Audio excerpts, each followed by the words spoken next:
Falun Gong, also known as Falun Dafa, a spiritual movement that emerged in China in the early 1990s. It was founded by Li Hongzhi in 1992 and quickly gained popularity for its combination of meditation, gentle physical exercises, and a strong moral philosophy. At its core, Falun Gong is based on three principles: truthfulness, compassion, and forbearance, known in Chinese as Zhen, Shan, and Ren. These values are believed by followers to govern the universe itself and to guide one's journey toward moral and spiritual improvement. Today, we are taking a deep dive into the people of Falun Gong, who they are, what they believe, and how they became the target of one of the most intense crackdowns in modern China. Falun Gong started as a form of Qigong, a traditional Chinese practice focused on energy cultivation. Its simple exercises combined with a deep emphasis on personal virtue and character drew millions of practitioners across China. Many saw it as a low-cost method to improve health and well-being, especially during a time when China's public healthcare system was under severe strain.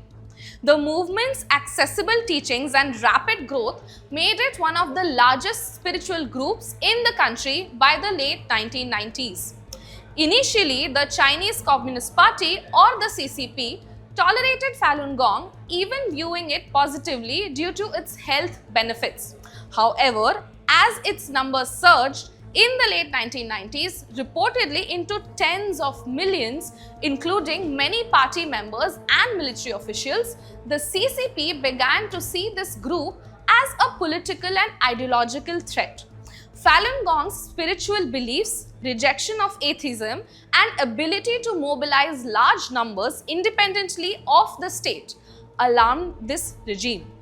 A peaceful gathering of over 10,000 practitioners outside the government compound in Zhongnanhai in April 1999 became the final tipping point.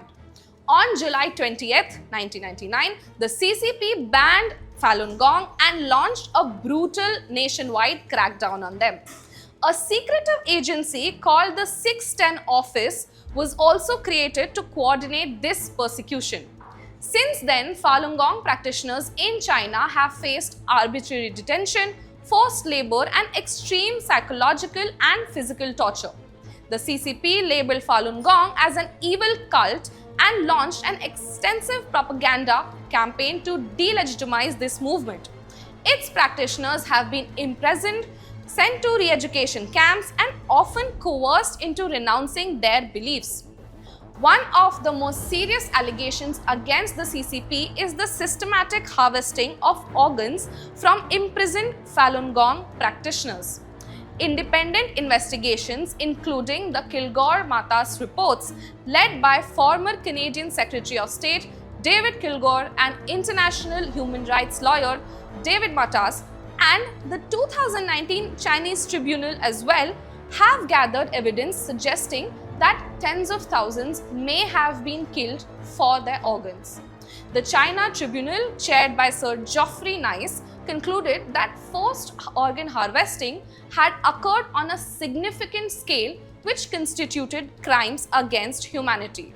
Reports include survivor testimony, undercover recordings, and inconsistencies in China's transplant data.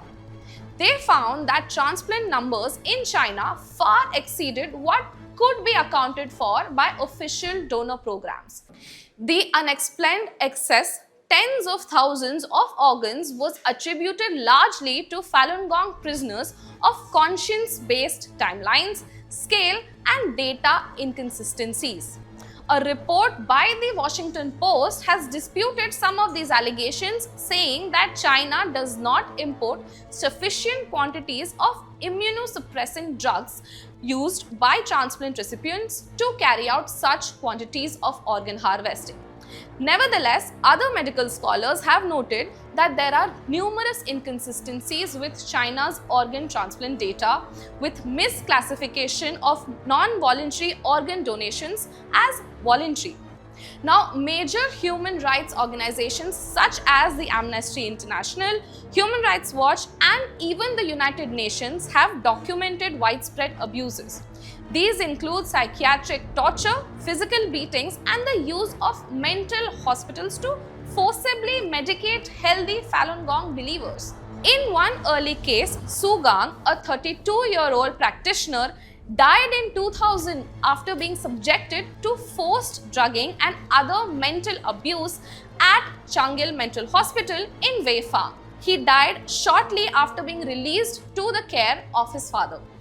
A 2009 UN report found that Falun Gong practitioners made up about 66% of documented torture cases in China, and as recently as 2021, UN experts raised alarms over credible reports of ongoing organ harvesting targeting Falun Gong and other religious and ethnic minorities in China. Following the crackdown in July 1999, Li Hongzhi had moved to the United States later that year. By the early 2000s, he established the movement's unofficial headquarters at Dragon Springs, a secluded 400-acre compound in Deer Park, upstate New York. From the early 2000s onwards, Falun Gong began to develop a significant global presence, including the United States, Canada, Australia, Taiwan, and parts of Europe, where practitioners organized public demonstrations, cultural events, and media initiatives to raise awareness about their persecution in China. Internationally, the movement shifted focus towards advocacy and media influence. Falun Gong is closely linked to several media platforms known for their pro-Falun Gong and anti-CCP stance. The group is culturally expanding and coming up with institutions to narrate their story to the world. They run the Shen Yun Performing Arts, a dance troupe that tours globally with performances that incorporate spiritual messages and the criticism of the CCP. As Donald Trump rose to political prominence, certain media platforms with affinity to the Falun Gong community gained traction in conservative circles in the US. They were known for their favorable coverage of Trump and strong opposition to the Chinese Communist Party. While Falun Gong portrays itself as a peaceful spiritual practice, it has faced criticism on multiple fronts. Founder Li Hongzhi has made controversial statements about race, homosexuality, and extraterrestrial beings, which have been labeled as pseudoscientific or discriminatory. Some former members describe the group as cult-like, citing strict adherence to the doctrine, discouragement of medical treatment, and such others. But Falun Gong denies these allegations, emphasizing that participation is voluntary and focused on self-improvement and not coercion. Meanwhile, in China, Falun Gong remains banned. Practitioners continue to be monitored, arrested, and harassed by the CCP. Despite tight surveillance and censorship, some underground practice continues. Internationally, the Falun Gong diaspora continues to protest, raise awareness, and lobby for global action against the CCP's repression. From mass popularity to brutal persecution, from mystic beliefs to human rights advocacy, the movement remains one of the most complex and controversial subjects in the world of Chinese politics and global human rights. We will see you in our next deep dive on global affairs. This is Garima and you are watching The Asian Chronicle.